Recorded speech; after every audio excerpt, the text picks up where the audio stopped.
Good morning, good afternoon, and good evening, ladies and gentlemen. My name is Bazil. Welcome to a gigantic weekly discussion, number 1 or number 3, depending on which one you actually count it as.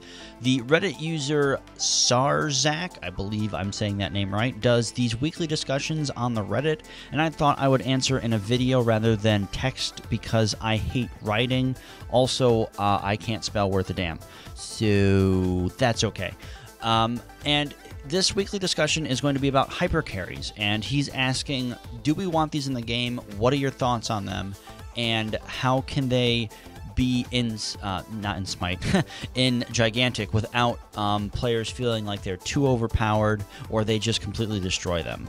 And I think this is a very good topic because a hypercarry is defined as someone that has an extremely weak mid and early game. So the first 10 minutes is usually considered early game, and the first 15 to 20 minutes is usually considered mid game. Late game goes anything past 21 minutes, generally. And this is a very, very good topic because in a game like Gigantic, where we see that the game is a brawler slash first person slash arena style game where it focuses on heavy team fight objective based combat. That's a mouthful, but that's what Gigantic is really going to be about. And if we look at how hyper carries or hard carries, for those of you who play Dota or League of Legends, it's essentially taking anti-mage and putting it into the into Gigantic. League of Legends, I don't have a good example because I don't really know anyone other than maybe like Ashy, maybe, or Master Yi. It's been a long time since I've played League of Legends, as you could probably tell.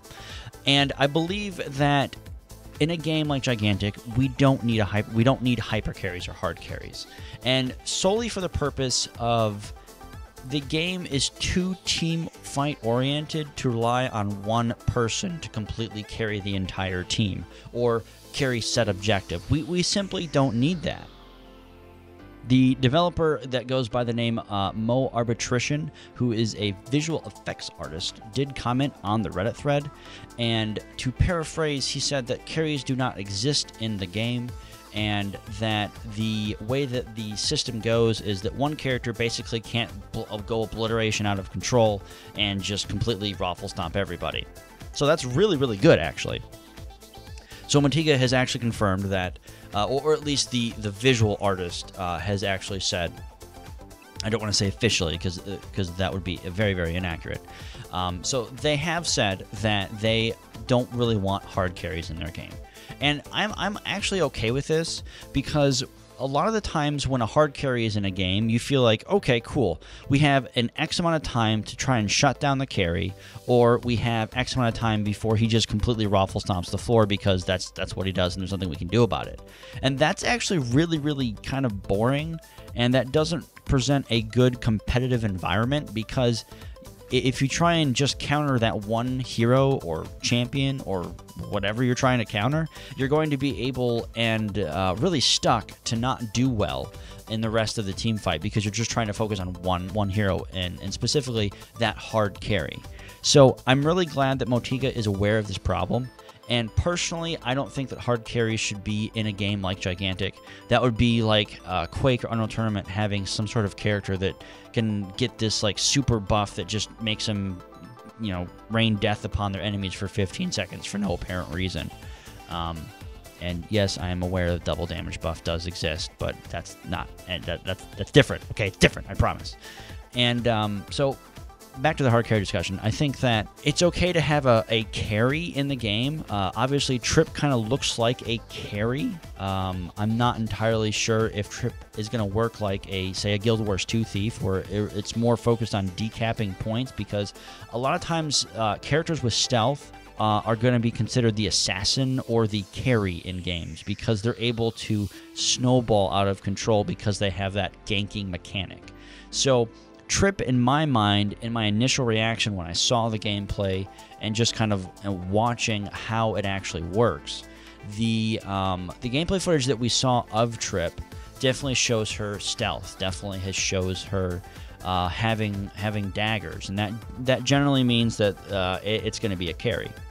But since Motiga has said that they don't want hard carries in their game, we can safely assume that Trip is not going to be like a super fancy, crazy carry person.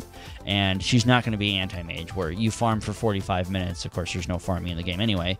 But, you know, you reach a certain point where you're just like, I'm going to take on the whole team by myself. Blah! And everyone dies. And, of course, thankfully, Motiga has confirmed that that's not going to happen. And, of course, you know, we're going to get balance changes and things are not going to work right and all this fun stuff. And, you know, that happens in a game as it's being developed.